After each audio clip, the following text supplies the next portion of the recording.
Okay, so this is Patsy Sursa. I hope I pronounced that right, didn't I? That's right. She says it's great. She didn't tell me it was right, but it's great. So we're going to turn it over to Patsy. By the way, Mark and I and some other people we work with to put these together have learned over the 20 plus years we've been putting these on that we go out and interview now to make sure that we're getting the cream of the crop people that have great stories, and that at least we believe them in that, or we wouldn't have them in that. And we came out months ago and interviewed Patsy and had her for about 2 hours, I think, tell us some stories and that, and I could listen to her all day long. She's a wonderful person. Let's turn it over and give a big hand to Patsy Sursa. I see so many people here that I know from home. I know that when Kent was talking, and he was talking about the Kirchenab, this is a good book on the Kirchenab, but there's so many stories about Rock Creek and the whole Uinta Basin. My place, I enjoyed Rock Creek better than any of them because I lived so close to it for so many years. But and I've changed my mind on what to say here so many times. So I'm going to read a lot of what I wrote. So anyway, Thomas Rhodes come over to Utah about a year before the Mormon pioneers did. And he went on to California and he started working at Sutter's Mill, and he was gold mining. And then when Brigham Young came and he decided Salt Lake was going to be the place that the pioneers were going to settle, he called Thomas Rhodes to come back. And by then Thomas had gotten quite a bit of gold. And I know that a lot of people say, oh, he come back with tons of gold. Well, he didn't, because a wagon can't carry tons of gold. But he came back with $17,000 worth of gold. And he donated $10,000 of that back to the Mormon church because they was trying to get their city going, and the Mormon mint and the gold. And that was around 1850. Okay, but anyway, the gold that they came back with, I figured was about 70 pounds of gold, because gold at that time was running at about $20 an ounce. And that would bring about $17,000. So he didn't come back with tons of gold, but it did help. But anyway, Chief Wakara, he converted to the Mormon church, and he really appreciated Brigham Young, and they became really good friends, and he was trying to help him get the city running, get the mint going and everything. So he offered to let them to take him to the Kirchenab, the sacred mine. There's actually two sacred mines, but the Kirchenab was one, and I think that one's over by White Rocks, and the other one I think is between Rock Creek and Moon Lake. There's somewhere, you know. But he gave him the rules. He said that he would take one person. Okay, the location of the gold can only be revealed to one man, and that had to be trusted by Brigham Young and the Ute Indians. They're just messing with you, Pat. I know. Time out. Commercial. And then I lose my spot over here. That's a commercial. Okay, number one. The guy had to be trusted by Brigham Young and the Ute tribe, and he was to have a guide provided by the Ute Indians. And the only one who would know where this location was would be the guy that they chose. There would be a penalty of death if the person received the gold and gave up the location or brought out the gold without permission of the Utes. He could only bring as much as he could pack for the use of the church and would receive no help from the Utes. The Kirchenab is a sacred mine, meaning where the Great Spirit dwells. Chief Wakara's name meant keeper of the yellow metal. And Kerry Boren, in his book, gave a great account of what he saw. He claims that he went into the Kirchenab and he seen it, and it's Aztec treasure.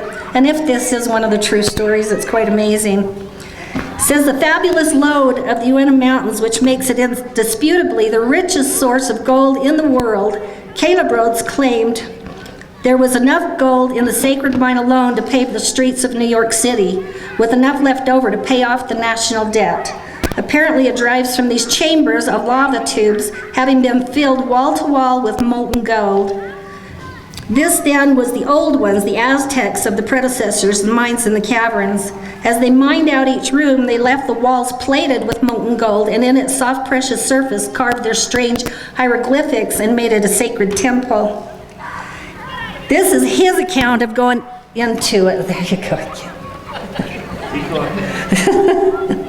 He entered from the secondary tunnel. The main entrance is contrived to prevent intruders. First encounters of precipice dropping abruptly to the bottom of the great chamber of sufficient size to accommodate 3 or 4 story house. At the bottom, embracing the north wall of the chamber, a stream of icy water courses until it drops away to a subterranean tube. The floor of the chamber slopes upward, ending in the south wall where half a dozen tunnels. Keep going. In this chamber, there were skeletons. Now, the sacred mine, the Kirshenab, is where they buried a lot of the chiefs. They were originally wrapped in blankets and cedar bark, the remnants of which yet still remain. These were apparently Indians of later generation, chieftains and their families. But here, too, are a number of skeletons in Spanish armor in disarray as they tossed from the tunnel at the precipice above the story. Anyway, there's so much detail about this book and talks about what he's seen when he went in there. The third tunnel, and that's where he found Chief Walker buried. So together with skeletal remains of 24 others, Walker remains there, easily identified by the old first edition of the Book of Mormon clutched in his bony fingers. Said, I suspect Brigham Young's letter was folded between his pages. Brigham Young had wrote Chief Walker a letter, and he got it the day before he died. So when I talked to Carrie about this, he sent me this, and this is not written in any books. And whether you believe Carrie Bourne or not, it's quite a fascinating story. But he says, I've been asked many times to tell the story of how I was able to view the sacred mine after decades of searching. It was not an easy story to tell. To begin with, I swore an oath to the Ute tribe never to reveal its location, nor to speak of details which might lead intruders to the mine. Over the years, I have published nearly a half a dozen books about the history of the Lost Rhodes mine and revealed some details about the sacred mine. In recent years, the Utes have asked me to stop publishing books and articles about the mines because the reservation lands have been deluged with treasure hunters, cutting fences, digging holes, and violating the sanctity of religious sites. I have kept that promise. This is the first occasion I have ventured to explain the circumstances which allowed me to view the sacred mine. I have no concerns that anything I say here will lead anyone to the sacred mine. You can stand on top of it and never suspect its presence. This account is not intended to offer clues to treasure hunters. It is merely an explanation of my involvement with the sacred mine and the circumstances of my singular honor to view its contents. I have written the contents of the sacred mine in my book, The Gold of the Kirshenab. Of course, I have detractors who, though mostly praising the book as an important addition to the history of the mines, are critical of the last chapter. And they visit the sacred mine. I don't blame the scoffers completely. After all, who could believe after several hundred years of vigorous searching with no success, someone should actually be shown the sacred mine and its contents? I am used to the critics, and for the most part, I ignore their negative comments, but I feel it's time to explain just a little further how it came about. After many years of in-depth research, I located the journals of my third great-grandfather, Isaac Morley. Father Morley, as he was familiarly known as, was an intimate friend of Chief Walker of the Utes. In fact, Father Morley baptized Chief Walker into the LDS Church. The journals contained accounts of Father Morley's early conversation to the church and his many offices and adventures connected with it. But more than this, they contain important information about the location of the sacred mine. I was excited by the discovery and planned to incorporate the information together with the maps in my next book. It became common knowledge that I was intending to publish this information. One day I received a message from my uncle, Billy Reed, a member of the Ute tribe, asking me to come and see him before I published any information on the mine. William Charles Reed was born February 17, 1897 in White Rocks, Utah. He was the son of James B. Kenneth Reed and Rachel Christine Murray. He married my Aunt Burley Boren. I'm not going to go through the dates. Says my father was raised on the reservation. I remember when I was about 16 or 17, my father brought me over to the mountain from our home near Manila, Utah, to White Rocks on the reservation to visit my Aunt Burley's family. They met us at the home of Uncle Bill Reed's aunt, Mary Reed Harris, in White Rocks.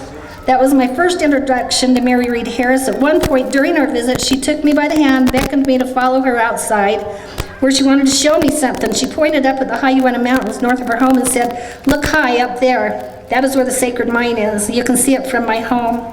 I look at it every day while white men run around the reservation looking for it.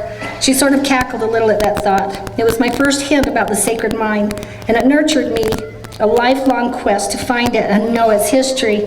In time, I met with 5 elders of the Ute tribe who questioned me at length about the mines, how much I knew about them and what my intentions were about publishing the information I had about the sacred mine. They wanted to know if they allowed me to see the sacred mine, I would never publish the Morley journals, and I would never reveal the mine's location to anyone, even to my family. I didn't think this was that long, sorry. One of the elders, Wabin Wansa, which a lot of people here know about Wabin, was born in 1902 and died in 1980. He's adamantly opposed to the proposal and said no white man could ever be trusted with such temptation. And for a time I thought the offer was going to be withdrawn. However, another Ute spoke up in my favor, and I was surprised. His name was Wash. He was probably the oldest of the 5 men present, and the others seemed to look at him with great esteem. Wash said he would take me there in person and be responsible for the consequences. He looked directly at me and said very seriously, "If he breaks his oath, I will scatter his bones in the mountains." Then he suddenly smiled and sat down, and the others soon ratified the agreement. True to his word, Wash took me into the mountains, and when we neared the sacred mine, he pointed it out to me from a distance where the Utes would never approach it. He explained it to me, the method I would take to enter the mine, and he reminded me that I could take no photos nor remove any items from the mine.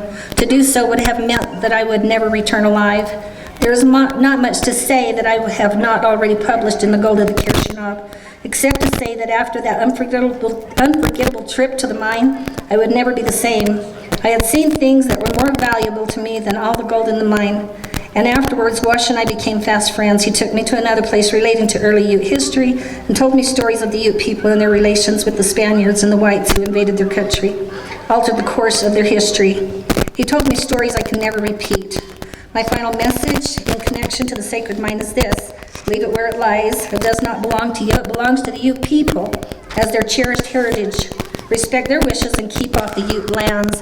Avoid the curse that plagues the lives of so many who have pursued it. And boy, that's the truth.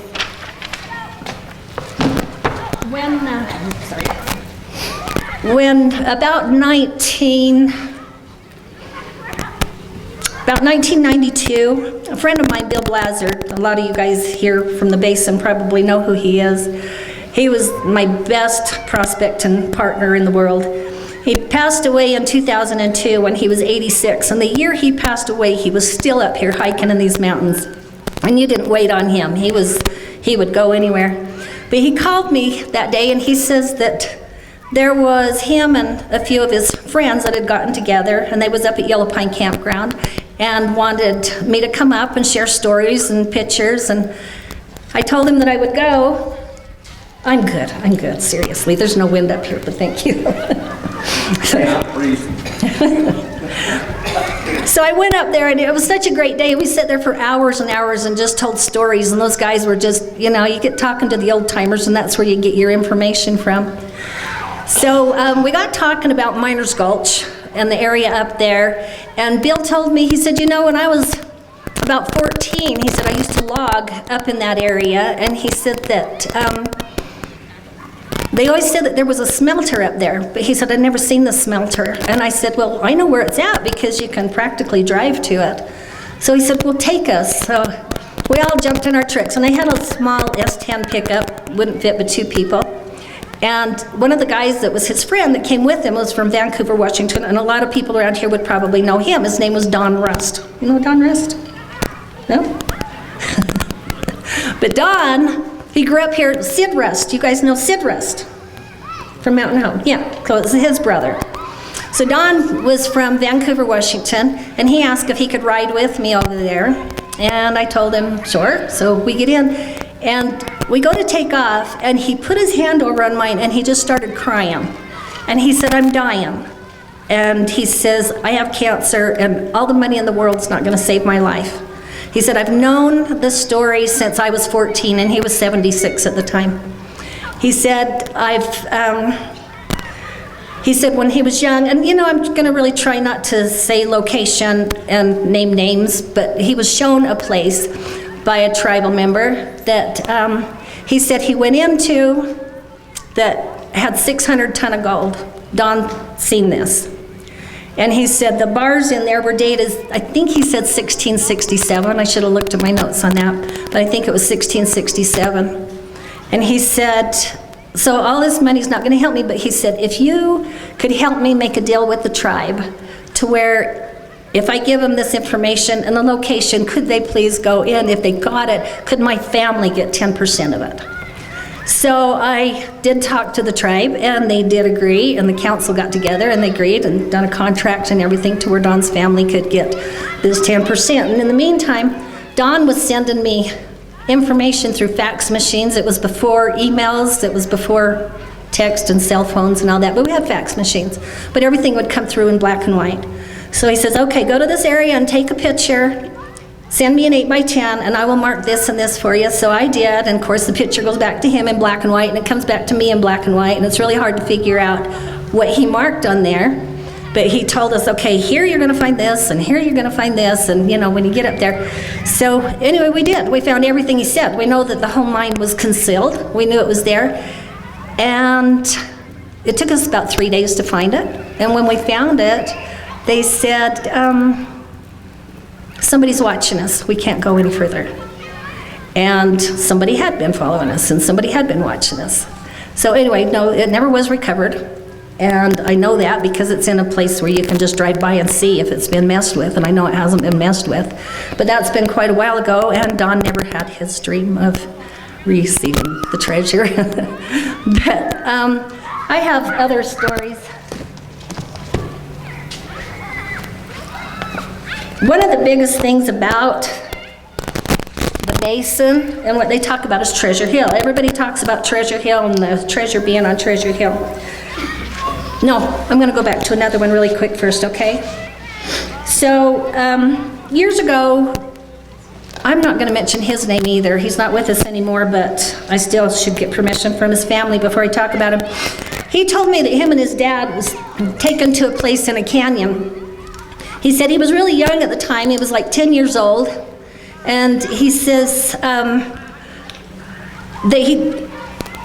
in the canyon, there was a crevice that would come down on an angle about 6 to 8 inches wide. And he said if you put your face right up to it, you could see a mummy back in there. And they said that was a sleeping princess. And see this picture right up here?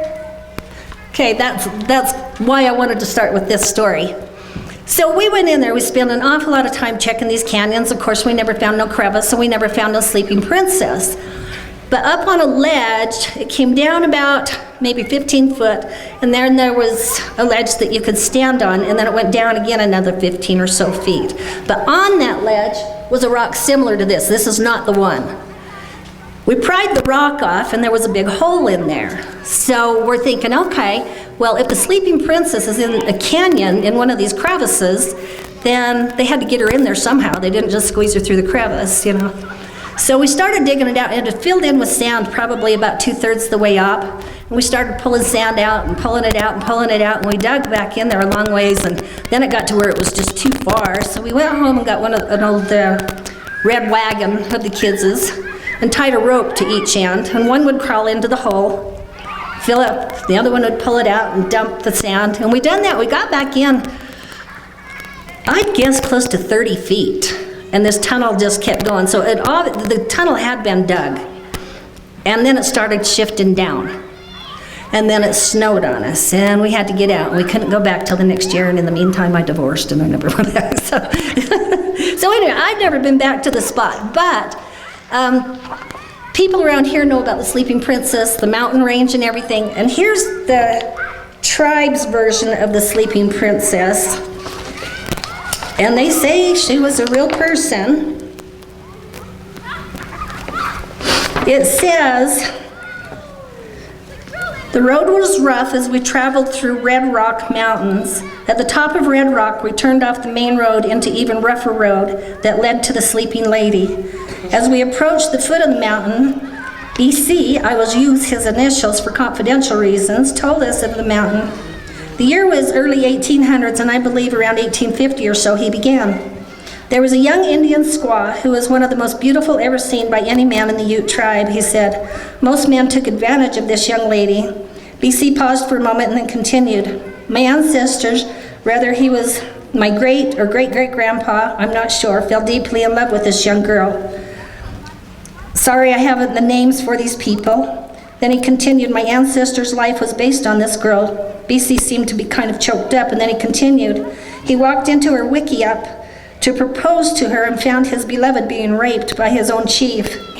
After tearing the chief off his soon-to-be fiancé, he challenged his chief to a duel. As the sun rose the next day, my ancestor and the chief fought. My ancestor was winning, but of course the chief couldn't lose, so the other tribe members killed him. He said the young girl was so heartbroken that she ran away and threw herself off a large cliff. Her young brother found her and put her in a small cave in the mountain. The rest of the tribe came to the grave and gave her a proper burial. He continued the next few years. The mountain took the shape of a young woman. That's where we came in. We came looking for the grave of the dead woman as we parked the truck and got out. We heard a rumbling deep in the ground, but thought nothing of it. We got out and walked around. As we neared the cliff, suddenly the ground rumbled and then shook hard and then harder. Suddenly the cliff caved in and took BC with it. As I ran away, the last I heard were his desperate cries for help. When I finally got home to get help, my family said they neither heard nor felt the rumbling. We went back to find BC but found no trace of him. In fact, everything looked as though nothing happened. My footprints were still there, the cliff was still there. Everything was as though nothing had happened at all. After I had calmed down, my family told me of the gold that the princess guards, and if anyone gets near it, the mountain will shake as though it is being dynamited underground. It makes me think of another story. Most of you from around here know John and Shirley Rayburn. They used to own the Mountain Home Lodge years ago. And when the dam was being built up there in Mountain Home, it was between 83 and 87, I believe. Shirley called me one day and she said, Patsy, don't go to Rock Creek. The BIA and the FBI and the county police and the state police, they're all down there. They found a grave alongside of the road and they're just taking down everybody's license plates. And so as time went on, we found out that there was a hole that was dug and there was a small amount of snow on the ground. And so they seen where there was a fresh dig, and it was guys going to work up at the dam. And when they got out and looked, it looked like a body down in this hole. There was a blanket on it. So then they called it in, and of course that's when it was on tribal grounds. So the tribe comes in, and by the time they investigated the whole thing, it was a bale of straw that somebody had stuck down in there. But it brought the entire police force from one end to the other over to Rock Creek. Well, okay, so there was a businessman over here that probably about 6 months later or so, I was talking to some guys that we was talking about that story about that grave, and that one guy said, we done that. He said, we was hired by this businessman to go in there and dig this hole to bring everybody's attention over here, because he hired a 15-year-old kid over here to go into this cave and he paid this kid $3,000 to go in and get a sword out of this cave. So he says that there's a hill shaped as a teepee. Around the back side of the hill is a trail, and there's a hole that goes into the side of this, and you could look back in there and see a skeleton of a man that had a sword over his lap. And he told this kid, if you'll get that sword for me, he said, I will give you $3,000. So the kid, he was pretty wise. He took a long PVC pipe and put a hoop on it and crawled in there and hooked onto that sword and brought it out, and he got his money. But the story goes behind the skeleton is 80 bars of gold, and that's what the skeleton's supposed to be guarding. And I don't think anybody dared go back in. Anyway, that's pretty clever to get the entire police force over here. But they never did catch him. I mean, the guy who got the sword is not with us anymore either, so. But anyway, the pictures I wanted to show you, there's stories of it. This was in Gil and Carrie's book in the very beginning. This is how I first got into prospecting. I was in Duchesne one time. I was about 15 years old. We ran into a guy, I won't get into the whole details of this story, but ran into a guy that was reading this book. And we were young, and he was like in his 20s, and he got telling us about treasures. And he said, come and go for a ride with us. And I mean, we were stupid teenagers. We jumped in the car with this total stranger.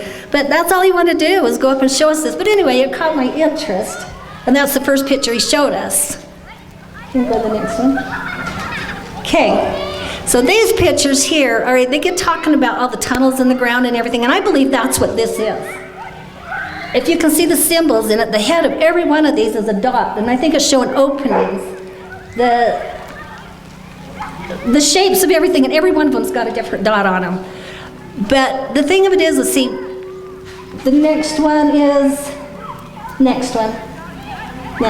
don't know why you guys, this is a Knights Templar symbol. Go to the next one. This we can't figure out what it is. It is so confusing that nobody's been able to figure it out. It's not Spanish and it's not Indian. That one is Spanish, sorry, I take that back. The next one. That's 1491. And Columbus was here in 1492. So, you know, we know that, like, what was it, Leif Erikson? He was a Viking. He was here 500 years before Columbus was. And I believe the Knights Templar was here. But did you know that Columbus was secretly a Knights Templar, and he was secretly a Jew? When he was in Spain, King Ferdinand and Queen Isabella, they was expelling all the Jews from Spain if they would not convert to Catholicism, to the Catholic Church. And so Columbus was looking for a safe place for him to go. And I think he already knew about the Americas. I mean, you look about North America, it's not an island out in the middle of the ocean. We're connected to Canada, we're connected to South America. You know, it's connected. There was people here long before Columbus was here. But, okay, the next one. Next one. I don't know what that is, but it's pretty interesting. Next one. That one. That's not Spanish. And that's not Indian. They think it's Knights Templar. Everybody, all the experts that I've talked to thinks that's Knights Templar. And it very easily could be. We don't know. I mean, there's a lot of writing there. It's pretty awesome. That. I don't know what that is either. Nobody's been able to figure it out, tell us what it was. I found this about 40 years ago, and I just cannot get it out of my mind. I've tried and tried and tried. And the experts I've talked to said that's baffling. They just don't know where they came from. But we know it was before Columbus. That's the Eye of Ra. The what? That is the Eye of Ra. The Eye of Rock. The Eye of Ra. If What you the- look on the Egyptians, you will see that. It's not exactly. It's similar. It's stylized. It's similar. But there was Egyptians here. Yeah. I wish I had the Egyptian picture. There's carvings of the Egyptians. Terry, do you have them? Where's Terry? Right here, what? The Egyptian pictures. I don't have, I do have them. I'll insert them in. All right, you insert those in. Yeah, because the Egyptians were here. Yeah. So anyway, that's all I've got. I'm not going to continue to go. No. Let me do one more thing, okay? Because this is really cool. This is really cool. People talk, wow.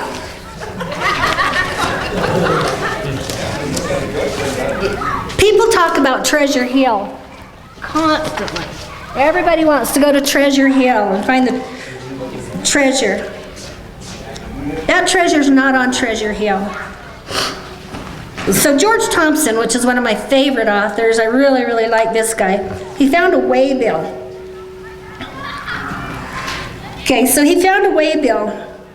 And this is what it talks about. In 1969, there was some guys that went into this treasure cave, the water trap, and pulled out some bars. But the waybill that explains it, it says, from the monastery and the church buildings, all of which were built for the glory of God, across the river to a round-shaped hill, which is flat on top and covered with grass. At the base of this hill, which faces the setting sun, you will find an opening, and at its end a great chamber, which took many workers more than 2 years to hollow out. At the portal, you must take great care in opening the door, which is a very heavy one. You must examine it very closely, for the dead do not talk. When you have unlatched the door, you will find an image of pure gold, 1 vera in height. And a vera is about 33 inches. With the eyes, which are 2 large emeralds, the image was placed there for the good of mankind. Exercise great care in passing through this tunnel, for a trap is there for those not ordained to enter. The chamber itself is lightened and well made, and is strengthened by blocks of stone, 3 estados. Now that's, each estado is 2 veras, so I mean that would be 18 feet. Great care must be taken on entering this room, for enough poison has been laid about to trouble the unsuspecting. In the center of the chamber is a great pile of cast bars of such great weight that it took much labor to place them there. When the bars are moved, a flat stone will be revealed, under which is another chamber where there are 140 heaps of gold in a box containing 130,000 pieces of gold and silver. This great treasure represents 15 years of work in the mines by more than 500 Nephites, all directed by the king's most reverent and faithful servants of God. It's talking about this treasure being by the mission. It's talking about it being by the mission and by the school. There's no mission or school up by Treasure Hill. So it's just definitely in the wrong place is what people have been searching there. I mean, Jim Phillips was in there looking.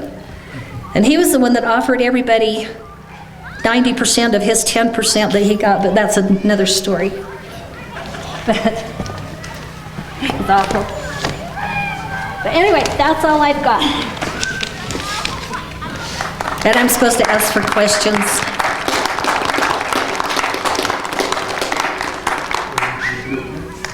Patsy, Yes, sir. where did you go on Mel Fisher? Oh, Mel Fisher, Ron talked about Mel Fisher a lot. Mel Fisher was here. Okay, do you want me to tell you the Mel Fisher and Jim Phillips? Yes. Okay. All right, Mel Fisher had come in here. Oh, boy, that's bright. Mel Fisher had come in here, and the story is that he found a map off the Etosha, and it brought him to the Uinta Basin. And he was coming in, they'd come in early in the morning, just before the sun come up, and they was taking the infrared pictures along the ground, which would show hot spots.